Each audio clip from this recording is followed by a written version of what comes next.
कृष्णाय वासुदेवाय हरये परमात्मने प्रणतक्लेशनाशाय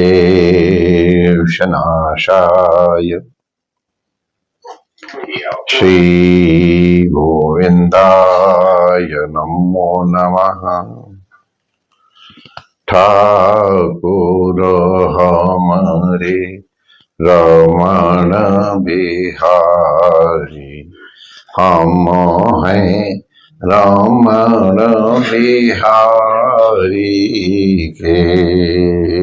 ठाकुर हमरे रमण बिहारी, हम हैं रमण बिहारी के। ठाकुर हमरे रमण बिहारी, हम हैं रमण बिहारी के। ठाकुर हमरे रमण बिहारी, हम हैं रमण बिहारी के। ठाकुर हमरे सद्गुरु प्यारे, हम हैं सद्गुरु प्यारे के। ठाकुर हमरे सद्गुरु प्यारे, हम हैं सद्गुरु प्यारे के।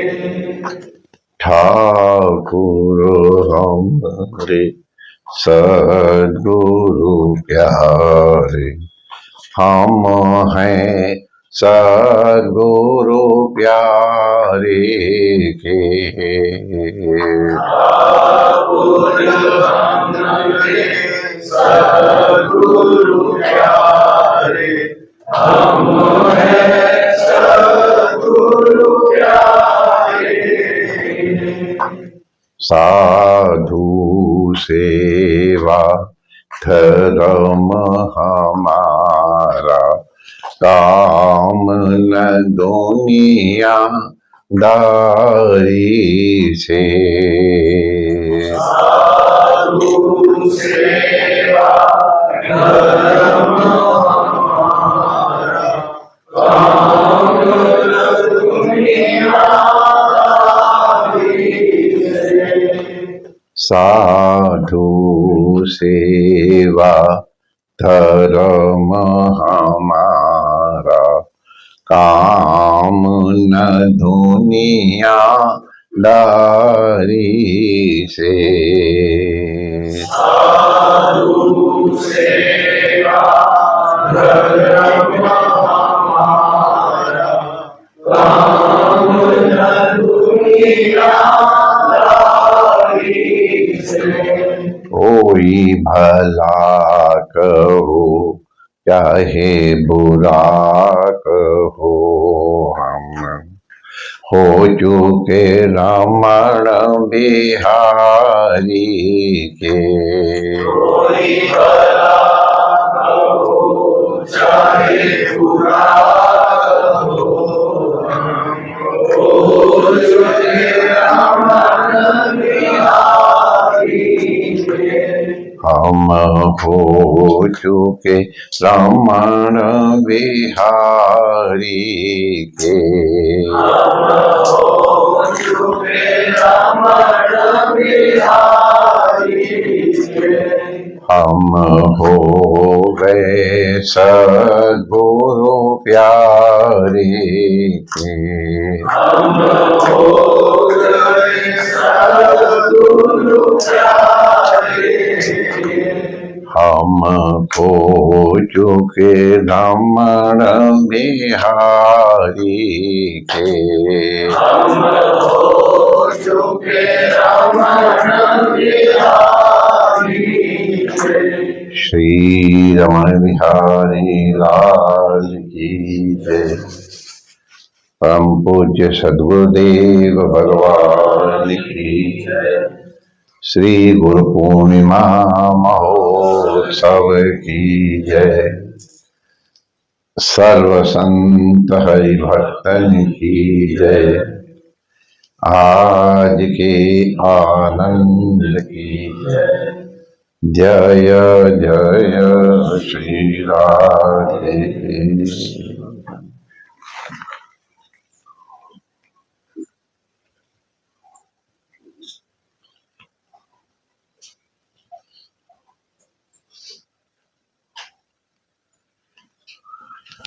नारायण नारायण नारायण नारायण।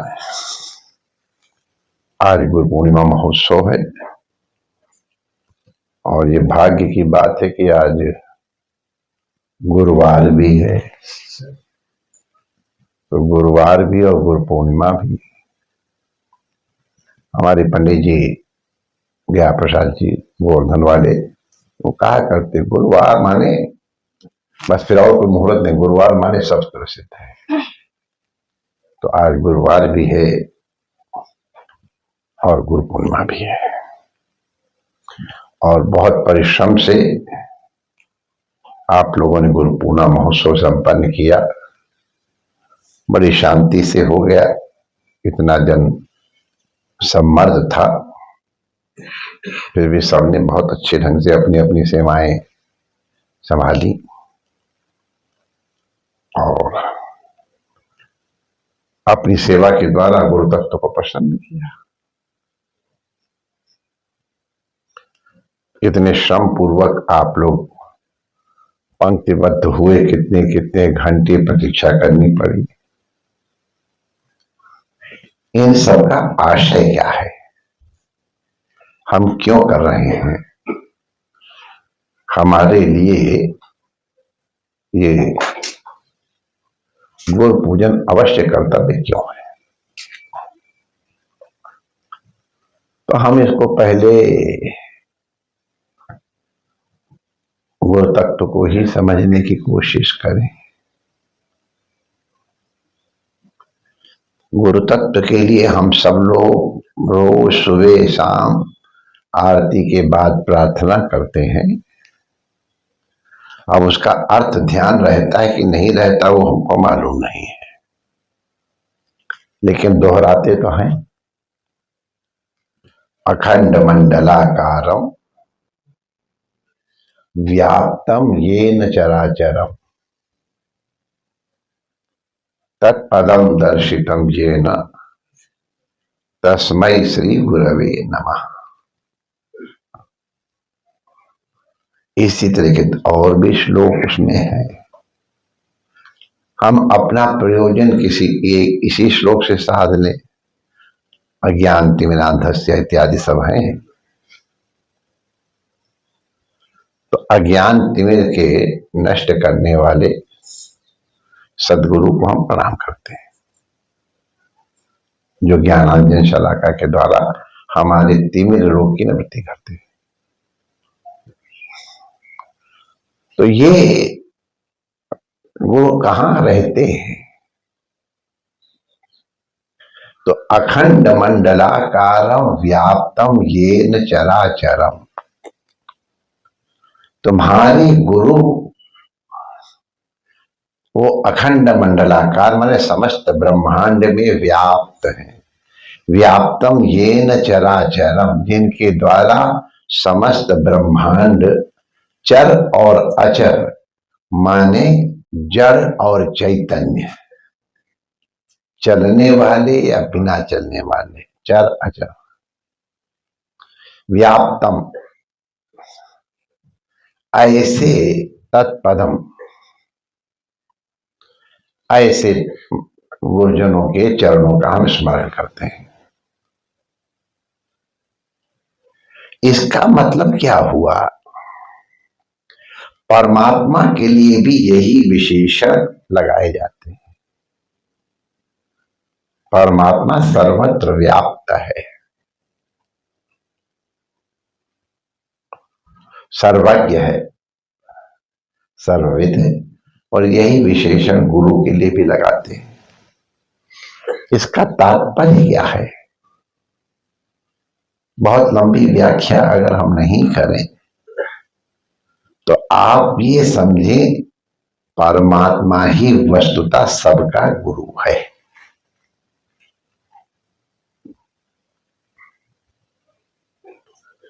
वो सर्वत्र व्याप्त है। अभी आज जो दीक्षा वालों के लिए जो तैयार किया गया है दर्शन सीखने के लिए, उसमें ये बात कही गई, परमात्मा से मिलने का मार्ग सिवाय परमात्मा के और कोई बता ही नहीं सकता है।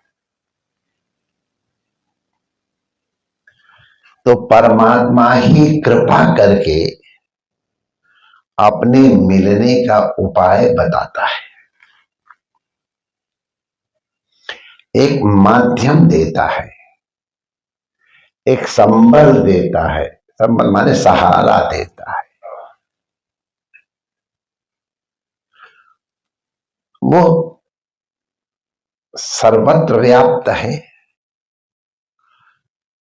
चूंकि वो सर्वत्र व्याप्त है तो इसलिए उसकी कोई आकृति कैसे कहोगे, वो सब जगह है। तो इसलिए ऐसी कोई आकृति नहीं जो परमात्मा की है, लेकिन साथ ही साथ ऐसी कोई आकृति नहीं है जिसमें परमात्मा न हो। दोनों बातें। भगवान के लिए कहा जाता है निर्गुण है और निर्विकार है। तो अब निर्गुण है का मतलब क्या है? जैसे किसी कहते हैं अरे भैया वो तो बड़े लोभी हैं, अरे वो तो बड़े दानी हैं, वो तो बड़े पंडित हैं, वो बड़े विद्वान हैं। कुछ कुछ लक्षण जो उनके विशेष होते हैं उनके माध्यम से उनका परिचय दिया जाता है। अरे वो वहां के अमुक अधिकारी हैं, वो अमुक प्रकार के आचार्य हैं। तो कोई न कोई एक विशेषण लगा करके उस व्यक्ति को अलग से बताया जाता है। तो उस गुणों के द्वारा उसे व्यावर्तित करके अलग करके बताने के लिए ही लक्षण बताए जाते हैं। इनका ये लक्षण है। अरे वो लंबे वाले को बुला लाओ भाई, तो उसकी लंबाई हो गई। अरे पंडित जी को बुला लाओ तो पंडित हो गया।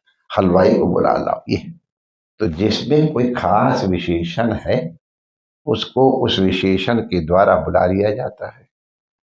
ये इतर व्यावर्तकत्व शब्द आता है हमारे विद्वानों की भाषा में। इतर माने दूसरों से जिससे अलग किया जा सका। तो जिसमें कुछ कुछ गुण हैं उसके उस गुण को बता दिया जाता है। लेकिन परमात्मा में ऐसा कोई गुण नहीं है जो परमात्मा से अलग, क्योंकि सारी सृष्टि के सारे गुण परमात्मा के ही हैं। तो इसलिए चूंकि परमात्मा में जितने गुण हैं वो सबके सब गुण हैं। तो जिसके सबके सब गुण हैं तो अलग से कैसे इतर व्यावर्तन कैसे हो, तो सर्वगुण संपन्न कह देते हैं। अब क्या किया जाए? वो छोटे भी हैं और बड़े भी हैं। अणु रणिया ना तो महिया, उनसे ज्यादा दुनिया में छोटा भी कोई नहीं है और उनसे ज्यादा दुनिया में बड़ा भी कोई नहीं है। तो अब ये तो नहीं कह सकते हो कि छोटे नहीं है या बड़े नहीं। इसलिए ये लंबाई वाला गुण नहीं बनेगा। कोई वो बहुत दूर बैठे हैं, वो कहते नहीं भगवान से ज्यादा दूर दुनिया में कुछ है ही नहीं। लेकिन तो बहुत दूर है कह दिया, कहते हैं नहीं तदु अंत के, उनसे अधिक दुनिया में नजदीक भी कोई नहीं है। तो अब क्या कहोगे, वो दूर है कि नजदीक है?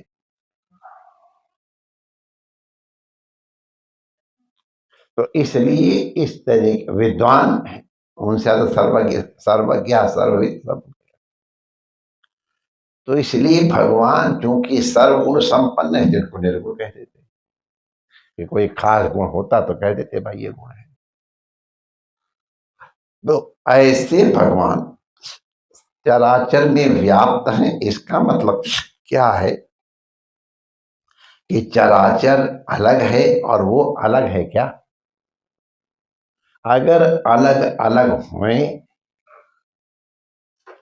तो एक बड़ा होना चाहिए, एक छोटा होना चाहिए, तभी तो व्याप्त होगा। तो इसलिए परमात्मा व्याप्य व्यापक भाव से रहित है। वही व्याप्य है, वही व्यापक भी है।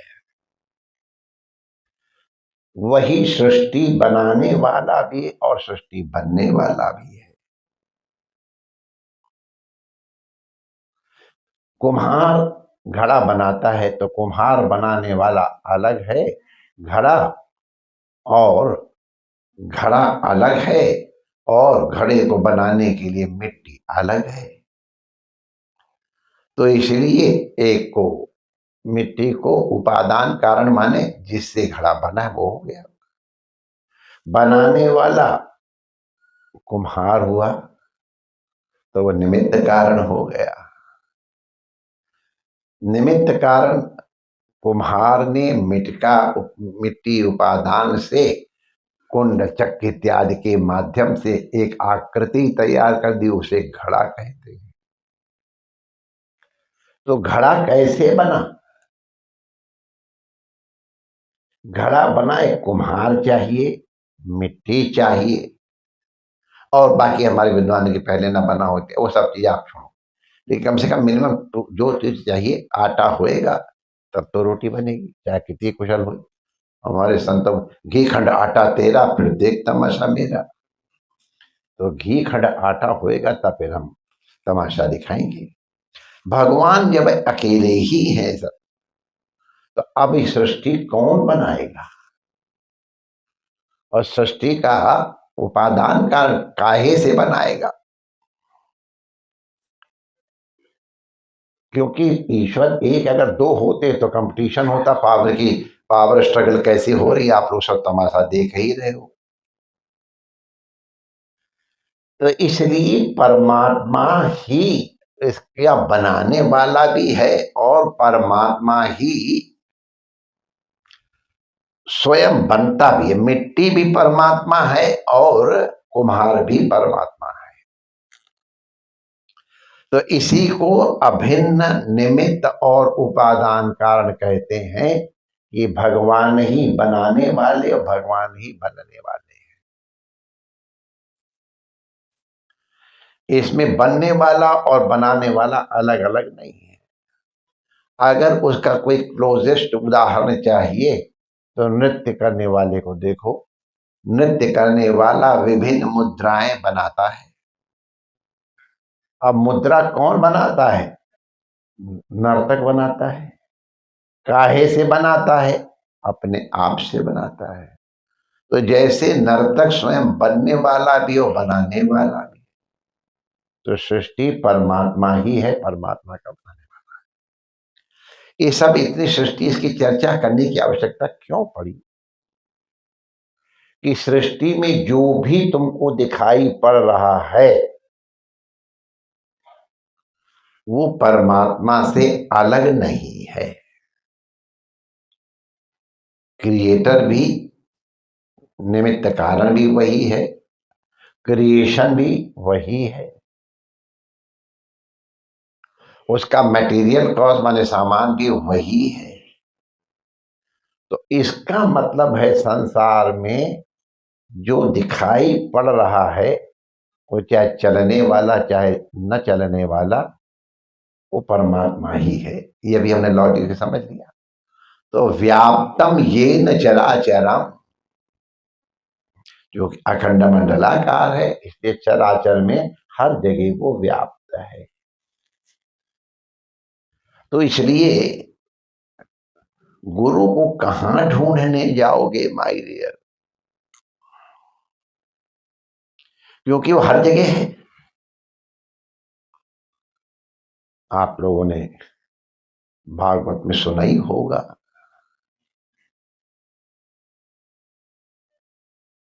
महाराजा यदु का और दत्तात्रेय भगवान का जो उपाख्यान आता है, 24 गुरुओं का जो नाम आया है।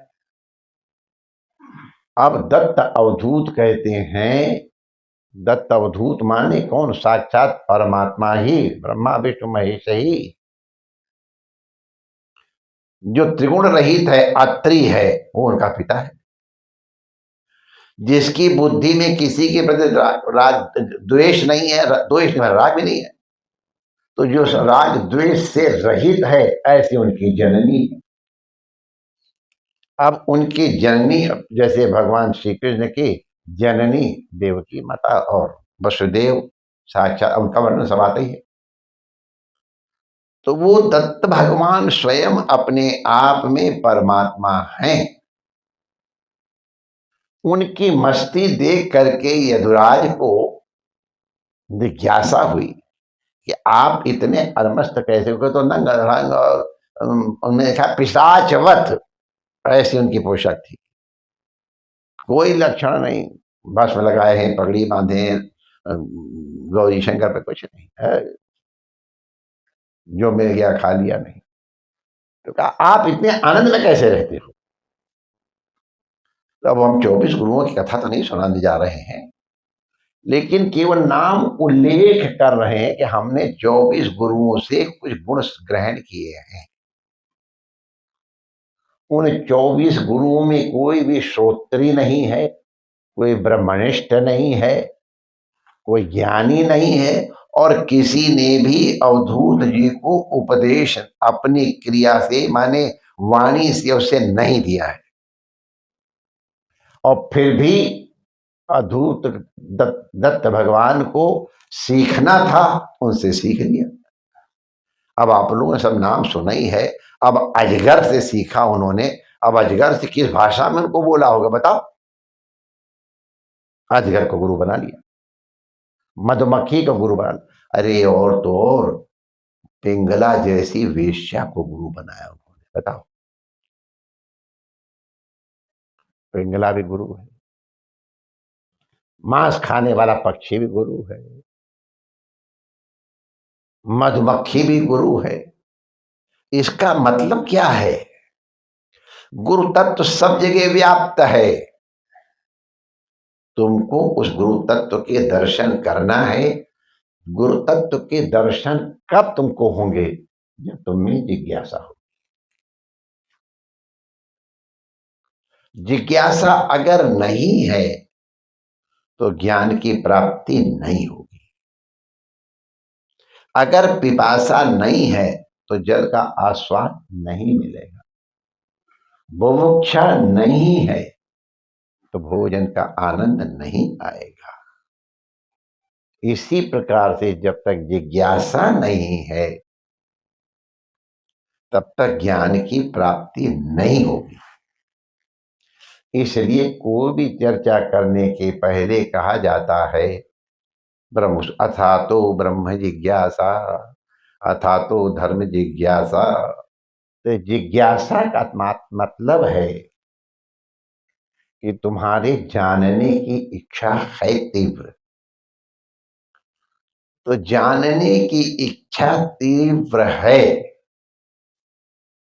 तो तुम क्यों तीव्र इच्छा उत्पन्न हुई? कि उस जिज्ञासु को मालूम है इनके पास ये चीज है, माने इनके पास ये ज्ञान है, इसलिए दे सकते हैं। तो जब देने वाले के पास अगर तुम्हारे ये ज्ञानी हैं, ये देंगे, तो आपके मन में उनके प्रति श्रद्धा जरूर होगी।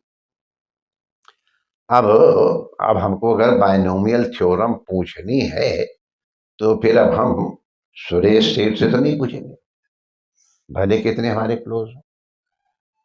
उसके लिए हमको देखना पड़ेगा कि किसको बायनोमियल थ्योरम वैसे मालूम है। उसके प्रति हम श्रद्धा करेंगे, तब उससे पूछेंगे ये बायनोमियल थ्योरम क्या होती है। तो उसके प्रति तुम्हारे मन में श्रद्धा होनी चाहिए। श्रद्धा होगी तो ये बताएंगे, इसका जो है विश्वास होगा। बिना श्रद्धा और विश्वास के दोनों सिद्ध के बिन विश्वास। याभ्याम बिना न पश्यन्ते सिद्धा स्वांतस्थमीश्वरम भवानी शंकरो वंदे श्रद्धा विश्वास रूपिणो। तो गुरु तत्व के भी लिए जब तक श्रद्धा और विश्वास नहीं है तब तक गुरु तत्व से कुछ भी प्राप्त नहीं किया जा सकता। सर्वत्र व्याप्त है, लेकिन सर्वत्र उस व्याप्त को देखने के लिए पहले कहीं एक जगह उसका अनुभव करना आवश्यक है। हमको सबको मालूम है कि इलेक्ट्रिसिटी माने बिजली सब जगह व्याप्त है। ऐसी कोई जगह नहीं है जहां बिजली ना हो। एक एक परमाणु में है। सबको मालूम होगा नहीं तो मालूम है, जो सबसे छोटा टुकड़ा है जिसको परमाणु कहा जाता है, इलेक्ट्रॉन कहा जाता है, एटम कहा जाता है, उस एटम में प्रोटॉन होता है, इलेक्ट्रॉन होता है और न्यूट्रॉन बैलेंस के लिए है। जितना भी एटम है उसका जो इलेक्ट्रॉन है 1,86,000 मील प्रति सेकंड के वेग से घूम रहा है। ये एनर्जी उसमें है। बिना इलेक्ट्रॉन के संसार में कुछ है ही नहीं थे। तो इसलिए एनर्जी जो है वो सब जगह है, लेकिन हमको अनुभव नहीं होती है। तो हमको किसी एक जगह अनुभव कराया जाता है, छू करके या बिजली तक, जैसे भी किसी जो भी हो। एक जगह जब मालूम हो जाता है कि बिजली ये चीज है, और जब ये मालूम हो जाता है इसकी ये शक्ति है और इसको इस तरह हैंडल करना है, तो हम उसका उपयोग कर पाते हैं। नहीं मालूम है तब उपयोग नहीं कर पाए।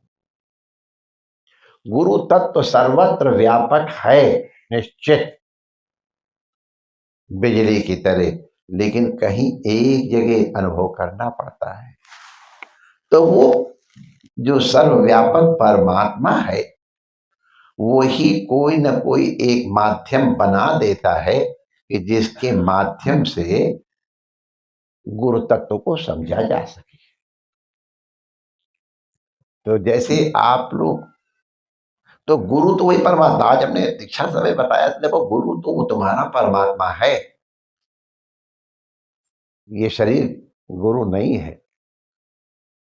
ये शरीर तो केवल माध्यम है।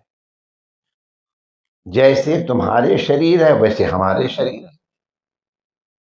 जैसे तुम्हारे शरीर में काम क्रोध आदि है, ये मत समझना कि हमारे में काम क्रोध इत्यादि नहीं, खूब है। एक दफे तुम बता रहे तुम्हारे देवता जी ऐसा नहीं कहा जाता हमारा जी। आप हमने कहा हमको मालूम है इसलिए कह रहे हैं, हम काहे को छिपाएं। अरे शरीर ही काम से पैदा हुआ है, तो कहां से, जब तक शरीर का काम दूर हो जाएगा। अगर काम है तो कामात क्रोध हो जाते, क्रोध भी रहेगा। क्रोधात भवति सम्मोहा, भगवान गीता में कहते सब रहेंगे। अब कितना कौन किसके ऊपर कंट्रोल कर लेता है एक अलग बात है, लेकिन ये कि हम उसको पार कर गए हैं, ऐसे धोखे में नहीं रहना चाहिए। कम से कम हमारे देशों को तो नहीं रहना चाहिए। और इसीलिए कभी अगर ये प्रकट हो तो हमको कहना मत, हमने पहले ही बता दिया हम में है। सब में जब तक शरीर रहेगा तब तक। एक बार प्रयागराज में, अब मैं उन महापुरुषों के नाम नहीं बताता, बड़े बड़े महापुरुष थे। उन महापुरुषों में पूछा गया था कि जो ब्रह्म साक्षात्कार कृत महापुरुष हैं उनमें काम क्रोध आदि होते हैं कि नहीं होते। विकट प्रश्न था, लोग इधर उधर कर रहे थे। तब नहीं होना चाहिए, वो तो सब इंद्रजीत हैं, वो हो गए, सब सब आ रहे। एक महात्मा, बड़े दिव्य महापुरुष, मेरा मन हो रहा है उनका नाम भी ले दूं, लेकिन कर रहे हैं। उन्होंने कहा नहीं, ब्रह्म ज्ञान के अनंतर भी ये दोष हो सकते हैं, होते हैं, प्रकट हो सकते हैं। उन्होंने हेतु दिया, अरे भाई ब्रह्म ज्ञान तो तुम्हारा चिंतन है, शरीर तो तुम्हारा वही है। शरीर है, तुम्हारे संस्कार हैं, तुम्हारा चित्त है, उनमें वो सब लक्षण रहेंगे ही, कहीं जरा सा प्रमाद हो गया वो उद्भूत हो जाएंगे। इसलिए उन्होंने कहा, प्रश्न ये था कि अगर ब्रह्मज्ञानी में दोष उनके फिर लोग निकट जाने में ऐसे क्या करेंगे, तो उन्होंने कहा नहीं ठीक है, उनके पास जाने में सावधानी रखो। एकदम से अब 6 महीने पहले अभी घर से निकले हैं और सोच लो हम काम क्रोध के विजयी हो गए, अब ये तो तुम्हारी बुद्धिमानी है। कहां से हो जाएंगे 6 महीने में? जन्म जन्म नियतन करा ही 60,000 वर्ष तक तपस्या, निंदा की दृष्टि से नहीं, सावधान होने के लिए कहा जा रहा है। 60,000 वर्ष तपस्या की थी विश्वामित्र जी ने, और भगवती मेनका न्या के और शकुंतला की प्रागट्य कर ही दिया। तो इसलिए उन्होंने बहुत स्पष्ट कहा दोनों को ही सजग रहना चाहिए। अगर हो तो इसको स्वाभाविक मान लेना चाहिए। कुछ संत इनमें से कुछ दुर्गुणों को जानबूझ के अपने में ले आते हैं, जीने का बहाना करने के लिए। प्रसंग चढ़ गया तो बताए दे रहे हैं, कुछ महात्मा हमारे बड़े क्रोधी कोई मार के पत्थर भगा देंगे। अब क्रोध कोई अच्छी चीज महात्मा का लक्षण नहीं है, लेकिन हम तो ऐसे महात्माओं से मिले हैं। अब वो बात अलग है, हमको देख के पत्थर तो नहीं चलाया, लेकिन कोई ज्यादा पत्थर चलाते थे। हम तो उनके पास गए, मार देंगे 2-4 पत्थर, क्या होगा, कुछ बताएंगे तो वही है। इसी तरह से एक हमारे कश्मीर वाले ऐसी बढ़िया गाली देते थे कि, और उनकी गाली सुनने के लिए महाराजा आते थे कश्मीर के, पति पत्नी सही। ये हमारे पठानकोट की तरफ के लोग आए हुए हैं, एक मामून जगह, मामून में हमारा एक आश्रम है, हमारे हमारे गुरु जी जगत गुरु श्रीचंद भगवान वहां पर विराजीन, और पीपल को हरा की वो जगह है, सिद्ध जगह है। तो एक बार हम जब अमरनाथ यात्रा करके आए थे कुछ संतों के साथ, तो वहां रात को पहुंचे, तो वहां एक विचित्र महात्मा रहते थे। हे भगवान, भगवान को इस तरह की विभत्स गालियां देते थे, इतनी विभत्स गालियां देते थे कि हम तो सन्नाटा खा गए, माने हम आप हमको दोहरा भी नहीं पाएंगे, विभत्स गालियां देते थे। बड़ा विचित्र महात्मा है, पता नहीं बड़े सिद्ध है ये तो। वो गड़बड़ हमको उनकी गालियां सुनने का फिर दूसरे मन हुआ, तो तब तक उनको पता चल गया कि ये तो ये है, ले अब हमारा घाटा हो गया। बड़े सिद्ध महात्मा, अब फिर वो गाली देते, थोड़ा आदर करने लगे इसका। बाकी भगवान को गाली देते थे, भगवान उनको पत्थर कहते, साला ये पत्थर मानता नहीं, इस तरह से। और दूसरी भी बढ़िया बढ़िया बातें, क्या बताए, कौन कौन सी क्रिया भी सब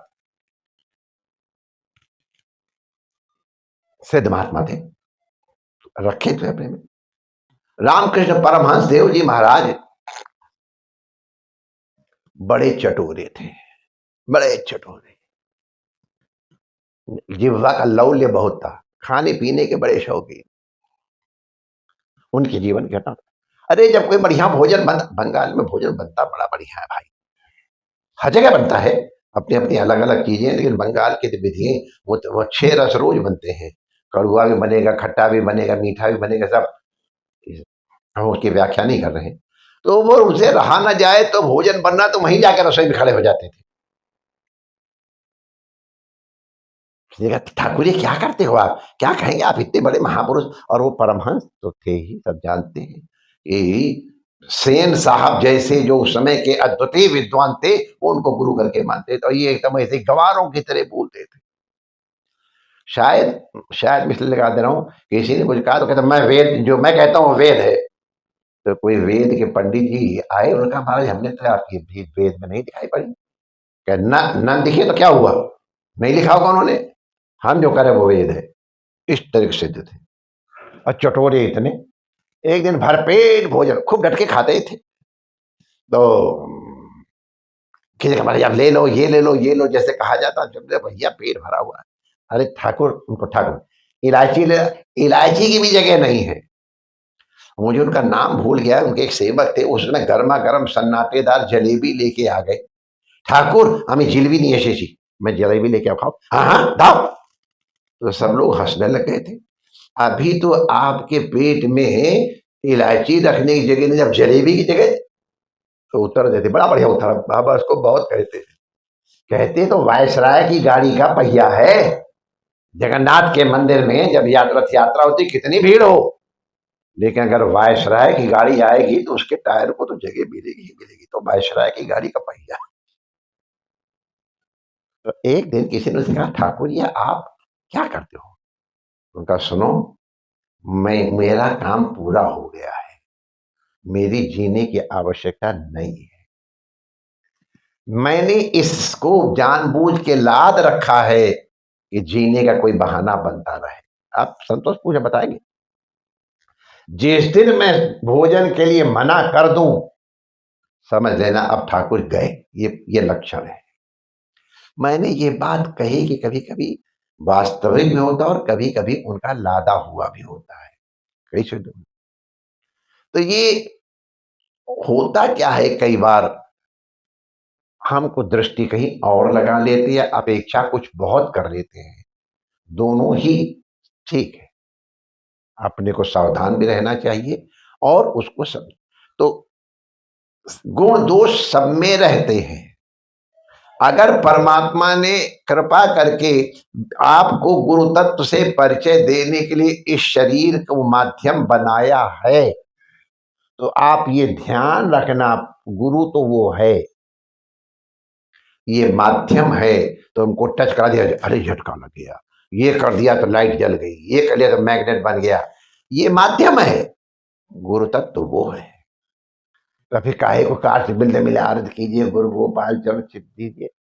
वो इसलिए कि जैसे इस चित्रपट को हमको मालूम है कागज का है, लेकिन हम इनको रमण बिहारी करके रोज सवेरे निकलते और घुसते समय दंडवत करते हैं। ये माध्यम है, लेकिन हम ठाकुर रमण बिहारी के दर्शन करते हैं। भगवान का विग्रह हमने अभिषेक किया, गुरु महाराज का अभिषेक किया, हमको मालूम है क्या चीज है इन रियलिटी।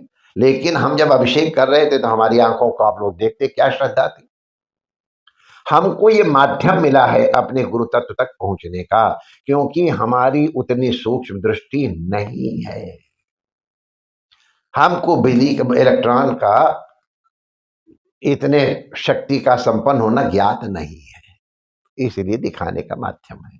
परम तत्व अब इतना सूक्ष्म है, इतना सूक्ष्म है कि मन और वाणी वहां पहुंच नहीं पाती। जो भी कहा जाएगा, कहीं भी वेद में भी कहा जाता है, वो भी परमात्मा का संकेत करता है, परमात्मा को नहीं कहता है। एक बड़े अच्छे महापुरुष थे, चलो नाम ही ले लेते हम, जरा नाम सतर्क रहना पड़ता, लोग उल्टा पुल्टा अर्थ लगा लेते हैं, रहने दो नाम। बड़े अच्छे महापुरुष थे। तो वो जब भी प्रवचन देते थे तो किसी का वो लेख नहीं करते कि वेद में ये लिखा है, गीता में ये लिखा है, भागवत में लिखा, नहीं, बस जो बोलना है धड़ाधड़ बोले। और उनके प्रवचन सूत्रात्मक होते, बड़े बड़े महापुरुषों को हमने उनके सूत्रों का प्रयोग करते हुए देखा है। आप बड़े से बड़ा नाम ले दो, मैं कह दूंगा हाँ उन्होंने किया है। तो एक दिन वो स्वर्ग आश्रम की घटना प्रवचन दे रहे थे, तो एक विद्वान भी वहां आए हुए थे, उनको आप लोग जानते हैं, दोनों को जानते हैं। तो उन्होंने कहा, महाराज आज आपने जो प्रवचन दिया है वो उपनिषद में इस तरह लिखा हुआ है, आपने उपनिषद की बात कही है। उन्होंने कहा, नहीं, हमने जो कहा है वो प्रमाण है। उपनिषद जहां से आया है, हमारा ज्ञान वहीं से आया है, वो संस्कृत में लिखा हुआ है, हमने हिंदी में तुमको कह दिया। बहुत बड़ी बात है। वेद स्वयं कहते तत्र वेदा अवेदा भवंती, वहां पर वेद अवेद हो जाते हैं, क्योंकि वो वाणी का विषय ही नहीं है, और वेद वाणी का लिए बिना हो नहीं सकता है। तो माय डियर, हमने ये चर्चा इसलिए खास तौर से चलाई, उस सूक्ष्म के पहुंचने के लिए उपाय है। वही परमात्मा कृपा करके का से कबूतर बनाने की, हमको अब तक याद है हमारी माता जी ने का बनाना हमको सिखाया था। उनकी भाषा का कहूंगा तो गांव के देहाती भाषा बोल रही थी। हम उसको थोड़ा सा, आप लोगों ने, बहुत लोगों ने उनके दर्शन किए हैं बड़े। तो हमको का बनाने के सीखने के लिए कुछ मिनट या एक आध दिन लगे थे, कुछ मिनट तो लगे ही होंगे शायद दिन। पहले गोल गोल बनाओ, फिर उसके सामने डंडा लगाओ, फिर उसकी पूंछ लगा दो, ऊपर मंगा। इस तरह हमको का से परिचय कराया गया था। वो शब्द उनके मैं नहीं दोहरा रहा हूँ, वो गांव के थे, तो वो ये अब पूछो। फिर हमको बताया का माने कबूतर। अब हमको पहले का माने या तो ये या कबूतर ही ध्यान था। फिर धीरे धीरे डेवलप हुए, डेवलप होते होते और फिर हमने का माने कबूतर नहीं, का माने कमल भी होता है ये भी जान लिया। फिर कह रहे का माने कमल ही नहीं, कमल नयन भी होता है। लो, फिर और जब पढ़े तो हमारी ये सब लोग विद्वान हैं, वो बता देंगे, व्याकरण के पंडित जो शब्द से ऊपर जाते हैं वो बता देंगे ये शब्द केवल चिन्ह है, स्फोट, स्फुटन अंदर होता है, ये केवल उसको ऊपर प्रस्तुत है, इसलिए उसको स्फोट कहते हैं। जैसे ब्रह्म कहते हैं हमारे वेदांत वाले, वैसे ये व्याकरण वाले इसको स्फोट कहते हैं, स्फोटवाद। वो वहां पर शब्द है ही नहीं। तो जैसे का से कबूतर पहले हमने पढ़ा था, फिर कमल नयन भी पढ़ा था, फिर कमलेश्वर, ऐसा करते करते फिर यहां तक पहुंच गए कि का माने एक स्फोट है। तो उसी तरह से गुरु की शिक्षा भी इसी तरह शुरू होती है। पहले व्यास शैली से शुरू होती है, विस्तार से, फिर समास शैली से शुरू होती है, फिर सूत्र शैली से शुरू होती है। अब सूत्र में बता दिया, फिर उसको व्याख्या, वो एक अलग बात है, फिर इतना थोड़ा बता दिया, तत्व समन्वयात बस। लेकिन यहां भी परिपूर्ण नहीं हुआ। असली ज्ञान शब्दातीत है। गुरुस्तु मौन व्याख्यानम शिष्यास्तु छिन्न संशया। भगवान दक्षिणामूर्ति विराज रहे हैं, उन्होंने बिना कोई शब्द का प्रयोग किए हुए व्याख्यान किया और उनके शिष्यों के सारे संशय निवृत्त हो गए। ये असली ज्ञान है। और ये असली ज्ञान कब होता है? जब किसी माध्यम का सहारा नहीं लिया जाता है। अगर किसी माध्यम का सहारा लिया गया तो इसका मतलब वो वहां तक नहीं पहुंचे, उसके नजदीक तक पहुंचे हैं। उसको तो उसी रूप का हो करके समझा जाता है। नमक की डली अगर समुद्र की गहराई नापना चाहती है, तो अगर नमक की डली बनी है तो समुद्र को नहीं नाप पाएगी। जब वो समुद्र ही हो जाएगी घुल करके, तब समुद्र के संग एक होने में पता चल जाएगा मैं ही समुद्र हूं। गुरु तत्व भी इसी तरह से, पहले दूर से फिर नजदीक, अंत में गुरु नैव शिष्य। अपने मिलने के लिए, परमात्मा जोड़ने के लिए हमको ये प्रारब्ध कर्म सुख और दुख ये सब नाटक देते हैं, पढ़ाई लिखाई पढ़ना लिखना, अरे सब पढ़ लिख करके बाद में भूलना पड़ता है। हमसे पूछो खंडन खंड घाट की थीसिस बाद हमको क्या करना पड़ा था। तत्र वेदा अवेदा भवंती, ले पहले वेद पढ़ो, कितना मर के और कहते हैं फिर अवेद हो जाता है, ले। लेकिन जब तक नहीं पहुंचे तब तक जरूरत है। तो गुरु के साथ पहले उनकी पूजा की जाती है, उनसे सीखा जाता है, और एक स्थिति ऐसी गुरु के साथ अभेद की आ जाती है कि गुरु शिष्य भाव एक हो जाता है। कई लोग उसका में भागवत नहीं आया है, उत्तम शिष्य और पुत्र का तात्पर्य कहा है, जो गुरु के मन की समझ जाए वो उत्तम शिष्य है। गुरु के चित्त में क्या आया है मालूम, वही उत्तम है। भक्तमाल के जो रचयिता है नाभा भगवान, वो अपने गुरुदेव की सेवा कर रहे थे। उनके गुरुदेव भगवान रघुनाथ की सेवा कर रहे थे, मानसी सेवा। मानसी सेवा बस ऐसे खाली बैठे कुछ नहीं, अंदर अंदर सब कुछ खुद ही अपने आप को, हम ही चंदन है और हम ही चढ़ाने वाले और हम ही चढ़ रहे हैं।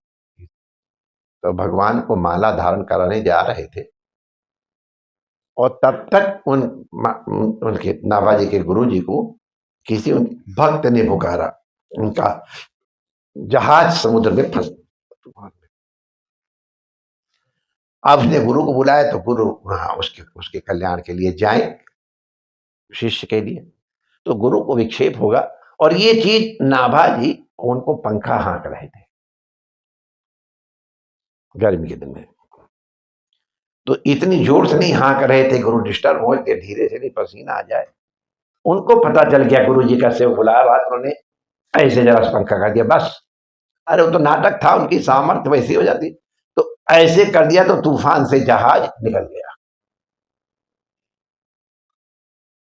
गुरु जी, आपके भक्त का जहाज निकल गया है, अब आप भगवान को माला धारण कराइए। भगवान झुके खड़े हैं। ये गुरु शिष्य की एकता है। यही वस्तुतः गुरु तत्व की प्राप्ति का, गुरु तत्व इसीलिए धारण किया जाता है। अंत में अभेद हमको चाहिए। तो ये सीढ़ियां हैं। उत्तम चिंतितम कुर्यात्, प्रोक्तकारी आज्ञाकारी जो है वह ठीक है, मध्यमा। कई लोग गुरु की आज्ञा पालन तो करते हैं लेकिन अश्रद्धा से करते हैं, तो उसको थर्ड क्लास कहा है। अकर तो चरितम पितु, और उसको तो फिर जो आज्ञा नहीं मानता उसको तो कह दिया है ही नहीं, शिष्य पुत्र नहीं है। ये सीढ़ियां हैं वहां तक पहुंचने की। ये सेवा वगैरह जो हम लोगों से आते हुए कराई जाती थी, हमारे गुरु के पास बहुत सामर्थ्य थी, लेकिन हमने यहाँ खूब गोबर उठाया है, खूब डलिया में मिट्टी भरी है और गोबर उठा सब डाला है। गुरु जी को थोड़ा जरूरत थी, हमको जरूरत थी कि इसके अंदर का गोबर निकले तो बाहर ही गोबर। सेवा अपने लिए होती है माय डियर, कई लोग दिखाने के लिए भी करते हैं। तो कहना तो नहीं लोग, कई लोग उल्टा अर्थ ना लगा ले। आज अभी हम इनको बता तो रहे थे लेकिन हम कहेंगे नहीं, उसका उल्टा अर्थ हो जाएगा। माने कई लोग गुरु जी को दिखाने के लिए सेवा करते हैं, जो आएंगे तब झाड़ू लगा सकते। देखो मैं आपके लिए आसन बिछा रहा हूँ, और कई लोग हमारे उसके पहले ही चुपचाप। सबरी मैया को देखो, संत लोग उठे उसके पहले ही तो उनके यहाँ सब झाड़ू बहाड़ू लगा के सब इधर रख के फूल धर करके और चली आती। दिखा दिया तो उतना पुण्य बट गया। तो तात्पर्य हमारा ये सीढ़ियां हैं। सीढ़ियां पार करते करते गुरु के पास अभेद अनुभव करना, यही लक्ष्य है। तो अब इस शरीर के साथ अभेद थोड़ा होगा, लेकिन इस शरीर के बिना अभेद की अनुभूति नहीं होगी, इसलिए शरीर की उपयोगिता है। तो इसके गुण दोष न देख करके अपना काम निकालना चाहिए, इस दृष्टि से शरीर दिया गया है। और इसीलिए काशी बल्ले मिले आरत कीजिए गुरु गोपाल चरण जी। और सर्वत्र अगर व्याप्त तो इस चमड़े में भी वो है, तो है ही, गुरु तत्व इसमें है ही है, इसमें नहीं है और उसमें है ऐसा नहीं है, इसमें भी है। ये अलग बात है कि वो शिवलिंग में भी है और भगवान के विग्रह में भी, यहाँ भी है। अब हमको यहाँ देख, अब चाहे जितना भी कुछ हो, सब संतों पर हम आदर करते हैं, लेकिन जब हम अपने गुरु जी को सामने देखते तो आंसू अपने आप आ जाते हैं। इतनी कृपा की उन्होंने, लालटेन पकड़ा दी हमको और आज हम तुम्हारे पास बैठे हैं। हम ये बात इसलिए कह रहे हैं कि बिना जिज्ञासा के पहले बिना विश्वास के, विश्वास के बिना पहले श्रद्धा के ज्ञान प्राप्त नहीं होगा। अभी एक जगह हम फंसे हुए हैं, उससे बार बार कह चुके हैं, क्या हमारा भाग्य है, माया का चक्कर है। प्रेमपुरी आश्रम में हम पता नहीं कैसे बंधे हुए, हमको मालूम नहीं हर जगह। और जब वहां जाते हैं तो प्रवचन करना पड़ता है, और प्रवचन के लिए वहां है किसी शास्त्र से बात करो। तो अभी तक अब हम जब शुरू कर देते हैं तो अंदर तक जाने की कोशिश करते हैं। तो वहां नवयोगेश्वर संवाद चल रहा था और हम बड़े मन से नवयोगेश्वर संवाद की चर्चा कर बहुत दिनों तक चला। तो एक जनों ने पूछा,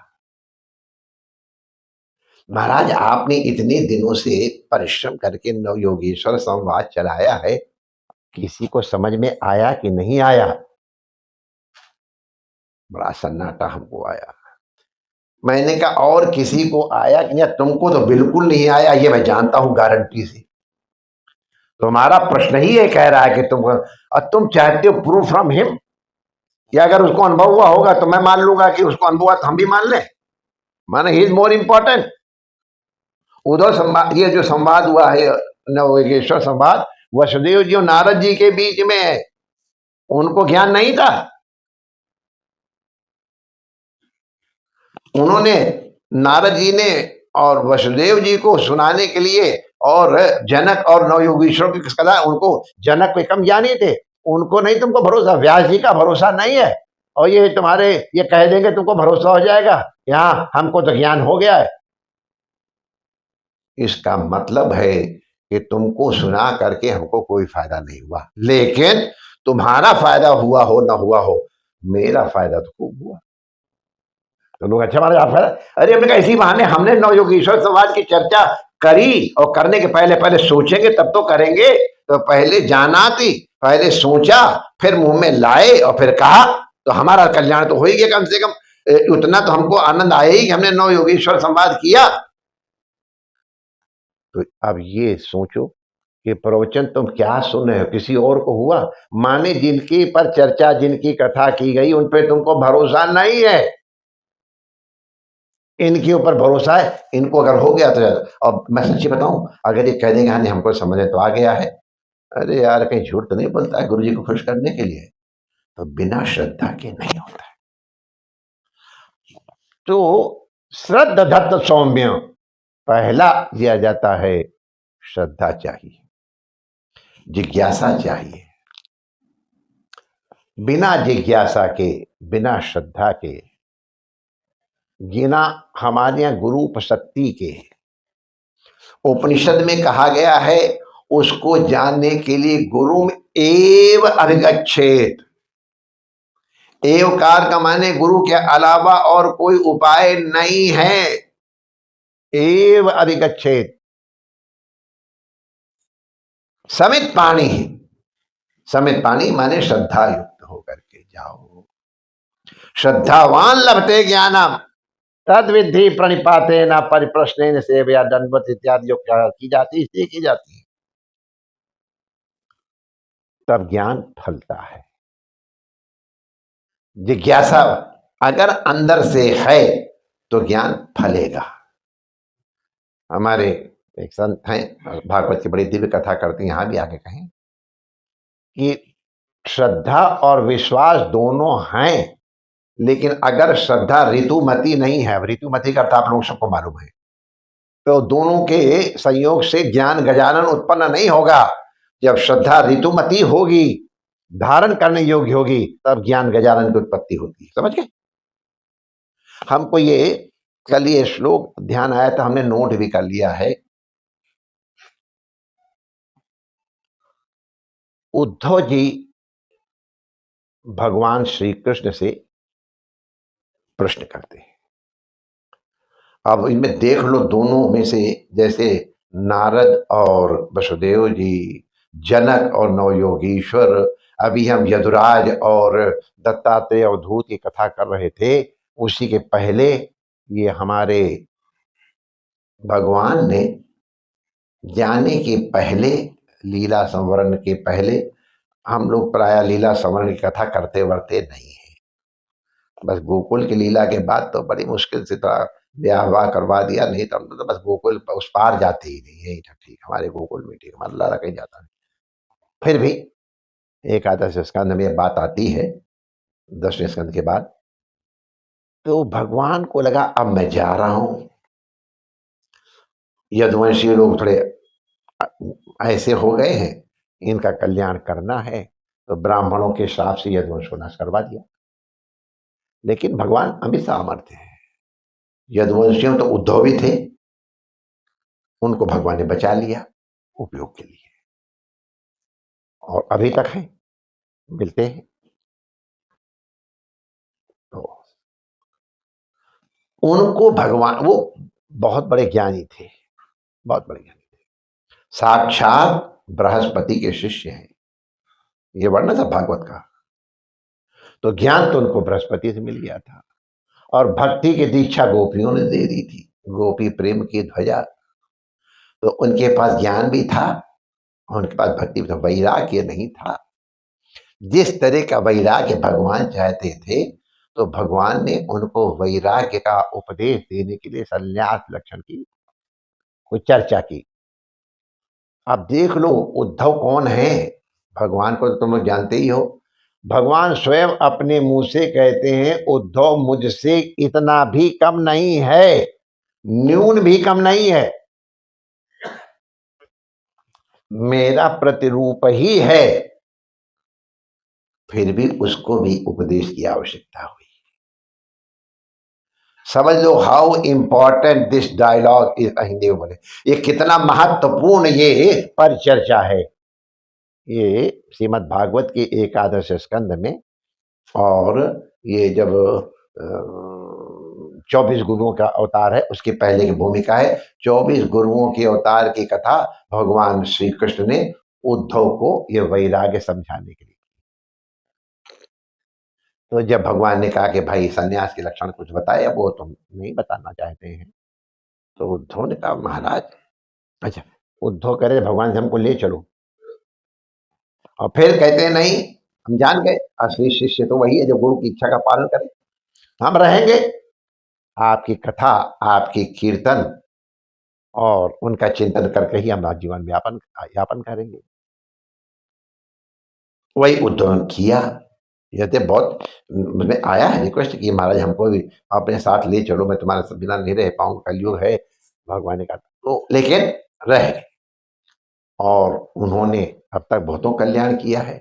बद्रीनाथ में भी सेवा कर रहे हैं जहाँ भेजा, और यहाँ हमारे ब्रज में भी आप लोग जानते ही हो, उद्धव कुंड जो है ना, उधर उद्धव कुंड है और इधर उद्धव क्यारी है।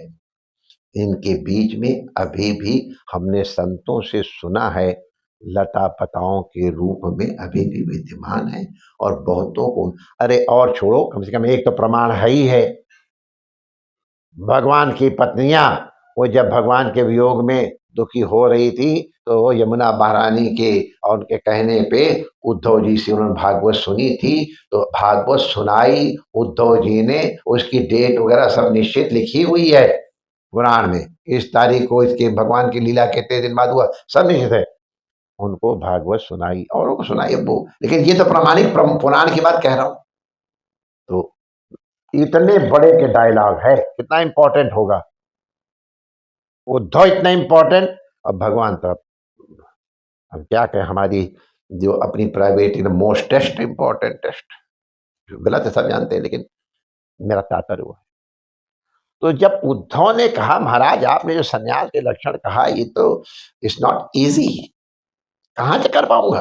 अरे कम से कम संसार में जिनके मन लगे हुए वो कहाँ से कर पाएंगे, आप ऐसा उपदेश दो जो सबको निभ जाए, देख करके बताओ, सबके ऊपर देख करके औकात तब बताओ, आप मुझे सिखाओ मैं कैसे इसका पालन करूंगा। तो उद्धव जी ने भगवान के गुणों का वर्णन करके फिर प्रश्न किया है। यही मैं श्लोक तुम लोगों के सामने समझ आता है, लेकिन सामने कह के कर रहा हूं, आप लोग इसको देख लेना, एकादश स्कंध में है। प्रणताय अनुरक्ताय प्रपन्नाय च कथ्यताम। मैं जो आपसे पूछ रहा हूं ना, उसको आप कृपा करके बताओ। क्यों? मैं प्रणत हूं। ये कल चर्चा शायद संध्या समय हुई थी यमुना किनारे। मैं आपके लिखा तद्विधि प्रणिपातेन, तो मैं प्रणत हूं, मैं आपको प्रणाम कर रहा हूं। लेकिन आपको मालूम है प्रणाम भी कई तरह के होते हैं, दुनिया में तो ज्यादा ही होते हैं। हमारे कल हमने सुनाई कथा, वो क्या दोहराए, संत का लोटा चुराने के लिए वो कैसे दंडवत करी थी उसने। तो ये कभी कभी प्रणत, अरे तो दुष्ट की झुकना, बिल्ली का और शेर का झुकना, धनुष का झुकना बड़ा खतरनाक क्या है, नमन नीच के अति दुखदाई। तो प्रणत हो रहे हो तुम, तो इसका ही कारण तुमको बता दें। तो दूसरा कहते हैं नहीं, आपका प्रणत, मैं आपका अनुरक्त भी हूं। प्रणताय, मैं आपके प्रणत हूं, मैं शरणागत हूं, लेकिन अनुरक्ताय, मैं अनुरक्त भी हूं। अनुरक्त एक बड़ी इंपॉर्टेंट चीज है। जैसे हम अब किसी सेठ के यहां प्रणत है, उसकी हर आज्ञा का पालन करते हैं, लेकिन क्यों कर रहे हैं, क्योंकि पत्नी ने कहा है अब ब्याह हो गया है, आगे सब होने वाला है, घर चाहिए, उसमें ये चीजें चाहिए, वो सब आप लोग मालूम है। तो वो सेठ की सेवा तो कर रहा है, बहुत डिवोटेड होके कर रहा है, लेकिन उसका प्यार सेठ से नहीं है, उसका प्यार पत्नी से है, जिसके लिए बुरी बात नहीं है, पत्नी से प्यार करना ही चाहिए, जो नहीं करते वो गलती करते हैं, खूब करना चाहिए भगवती। तो लेकिन उसकी अनुरक्ति सेठ से नहीं है। इसी तरह से कई लोग भगवान के प्रणत तो करते हैं, लेकिन उनसे मांगते कुछ अलग हैं। तो भगवान इज मीडियम, वो हमारे लक्ष्य नहीं है, तुम्हारे माध्यम से हमको ये मिल जाए। तो भगवान इसी तरह से गुरु का भी होता है। नमस्कार तो कर रहे हैं, कई नमस्कार हमने कल उदाहरण दिए थे कि कैसे नमस्कार किए जाते हैं। हमारे उसमें शायद हितोपदेश में अषाढ़ बूथी की कथा आती है, गुरु जी की पोटली बनने के लिए वो बड़ा शरणागत हुआ था करके। तो वो कथा देर हो रही है, नहीं करेंगे। तो कई लोग प्रणत होते हैं, लेकिन ऊपर ऊपर से प्रणत होते हैं, अंदर से नहीं होते हैं। अगर अंदर से भी प्रणत हो रहे हैं तो उनकी अनुरक्ति कहीं और होती है। उनको ध्यान है, हमारी उनकी बड़ी बहन प्रिंसिपल हमारी दया भगवती विराजमान है, उनके हृदय मणि हमारी बड़ी संरक्षिका थी एक तरह से, जिसे अगर मैं तुम्हारे गुरु जी से दीक्षा ले लूं तो आप मुझे एडमिशन दे दोगी, ये सच्ची घटना है। तो एडमिशन चाहिए, इसलिए तुम्हारे गुरु की शरण में आ रही हूं। अनुरक्ति हमारी एडमिशन में है, गुरु में नहीं है। पत्नी की अनुरक्ति है, सेठ में नहीं है। तो नहीं, मैं आपका प्रणत भी हूं और मेरी अनुरक्ति भी है प्रभु श्री कृष्ण आप में है। तो मुझसे अनुरक्ति है, लेकिन तुम्हारा भरोसा तो किसी और के ऊपर है। कई लोग प्रेम भी करते हैं, नमस्कार भी करते हैं, लेकिन उनकी आस्था कहीं और होती है। अगर किसी की आस्था परिपूर्ण नहीं है तो केवल शरणागति से और केवल अनुरक्ति से नहीं मिलेगा। प्रपत्ति चाहिए कि तुम्हारे अलावा हमको अगर किसी और से चाहिए, क्या है, मांगो तो गोपाल से, ना मांगो तो गोपाल से, और लड़ो तो गोपाल से, और आई लव यू करो तो गोपाल से, सबका सब आई वांट। भरोसा तुम पे है दृढ़। पूज्य सूरदास जी ने लिखा, भरोसो दृढ़, छोटा मोटा भरोसा नहीं है, दृढ़ इन चरणन के, दृढ़ता पूर्वक। तो मैंने प्रणत भी हैं, अनुरक्त भी हैं, लेकिन अगर भरोसा नहीं है, दृढ़ आस्था नहीं है, तो वो भी बता। लेकिन मेरे में ये सबके सब हैं, प्रणताया अनुरक्ताया प्रपन्नाया च, इसलिए आप कथ्यता मुझे बताओ। जब इस तरह से श्री उद्धव जी ने भगवान श्री कृष्ण से पूछा, तब उसके बाद उन्होंने जो उपदेश दिया है वो तो अमृत है। ये तत्व हमने केवल इसलिए बताया है कि आप उपासना करने तो आए हो, गुरु पूजा करने तो आए हो। ये ध्यान किया उद्धव के उपदेश को। हम प्रणत हैं कि नहीं है, हम अनुरक्त हैं कि नहीं है, हम प्रपन्न हैं कि नहीं है। हम लोगों ने थोड़े दिन पहले सुना था कि गुरु ने कहा, जाओ मैंने तुमको दिल्ली की स्टेट दे दी, और आकर के चले। गुरु जी ने कह दिया, ठीक गाड़ी में बैठ के पता नहीं कहाँ जा रहा, दिल्ली जाना है, दिल्ली जाएगा क्या करेगा, पता सुनी आपने गड़ेरी में, लेकिन सिद्ध हो गए सब कुछ। तो ये आस्था भी गुरु पे है, अनुरक्ति भी गुरु से है, प्रणति भी गुरु से है। ये सब चीजें होने में दोष दृष्टि नहीं होगी। दोष दृष्टि अगर हो जाए तो बिगड़ता क्या है? दोष दृष्टि होने पे गुरु की तो कोई हानि नहीं है। उसको नरक जाना होगा तो नरक जाना पड़ेगा, जाएगा ही अपने कर्मों से, और स्वर्ग जाना तो जाएगा अपने कर्मों से। तुम्हारा सब बिगड़ जाएगा। दोष दृष्टि होते ही तुम्हारी ब्रह्म दृष्टि, गुरु दृष्टि, ईश्वर दृष्टि खत्म हो जाएगी। यही भगवान के लिए भी है। कल हमसे पूछा गया था कि भगवान से कोई चीज मांगो इतना लेट क्यों कर देते हैं। मैंने कहा माय डियर, हम सब भगवान की संतान हैं। माँ अपना हृदय काट करके और सब्जी बना के बच्चे को अच्छी लगे तो बना के खिला देगी, बड़ी खुश होगी। लेकिन घर में दही बड़ा बने, माय एक्सपीरियंस, और इतने बने के नौकर जाकर खा रहे हैं, लेकिन अगर हमको दही बड़ा न दिया गया ऑन रिक्वेस्ट, रिक्वेस्ट क्या, ऑन वीपिंग, रो करके भी, और ले मूंग की दाल का पानी सुड़को, अब क्या बीती होगी हमारे ऊपर, तुम लोग कैसे बताऊं। अब नहीं, अब तो हमारे आगे से कुछ चीज बताने जा रहा था कि हमारे यहाँ से छीन लेते हैं, अब नहीं कहूंगा। अब बुरा नहीं लगता है, ये प्यार करते हैं हमसे। तो पहले हमको बड़ा बुरा लगा, चाहे नौकर चाकर तो करो, हमसे झूठ बोल रही है, सगा बेटा मैं, और मुझसे झूठे दही बड़ा बने ही नहीं, अब बने तो खराब बने, 100 बहाने झूठ। बच्चे बड़ा गड़बड़ काम है, सच बोलना सबसे आसान काम है, झूठ बोलना बड़ा डिफिकल्ट है, क्योंकि एक झूठ को संभालने कितने झूठ बोलने, और बड़ा सतर्क रहना पड़ता है। उस समय हमने क्या कहा था, कहीं डिफरेंट डायलॉग हो गया तो गड़बड़ा जाएगा। तो झूठ बोलना बड़ा कठिन है, बड़ी ट्रेनिंग की जरूरत है। और सच बोलना तो ठीक है, वो ना हर बात है वही कहेंगे। तो इतना झूठ बोल करके हमको दही बड़ा नहीं दिया था। आरती घंटी बज गई, हम अपना वचन बंद करते हैं। तो हमको उस समय मालूम नहीं था, तो मैंने माता जी के लिए कुछ और भावनाएं कहें की। हमारा जब ऑपरेशन कराया था तो मैंने उनको बड़े बड़े अच्छे वाले नाम बताए थे।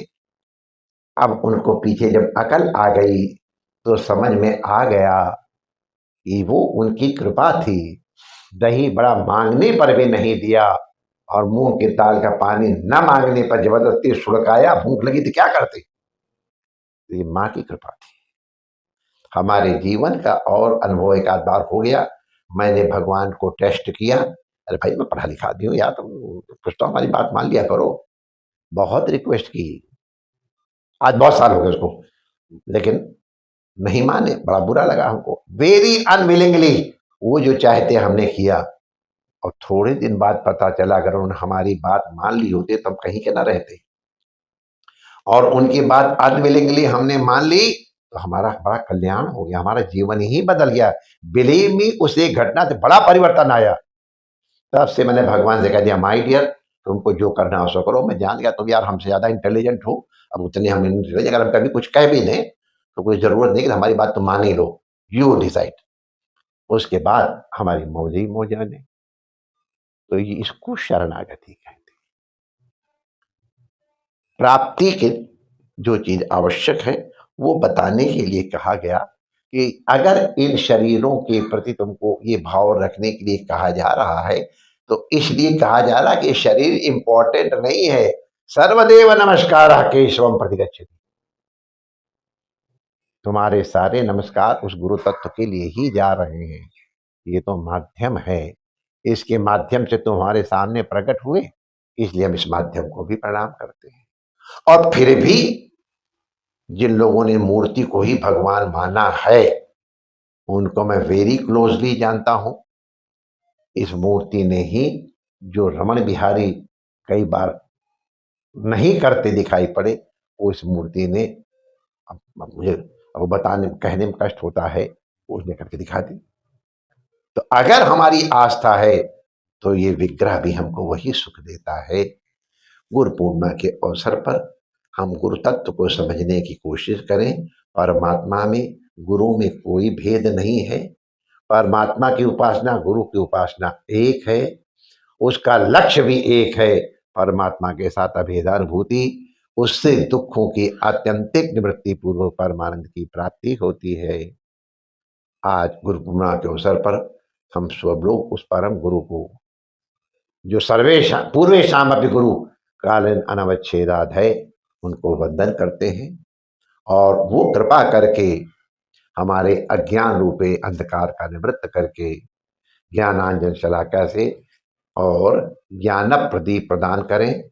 जैसे हमको लालटेन मिली वैसे आप सबको लालटेन मिल जाए, ऊंचा नीचा सीधा टेढ़ा दिख जाए, जो करना है वो कर सको, जो न करना हो न कर सको और लक्ष्य की प्राप्ति करो। जय श्री कृष्ण। गुरु पूर्णिमा की बहुत बहुत मंगल कामनाएं। जय श्री कृष्ण।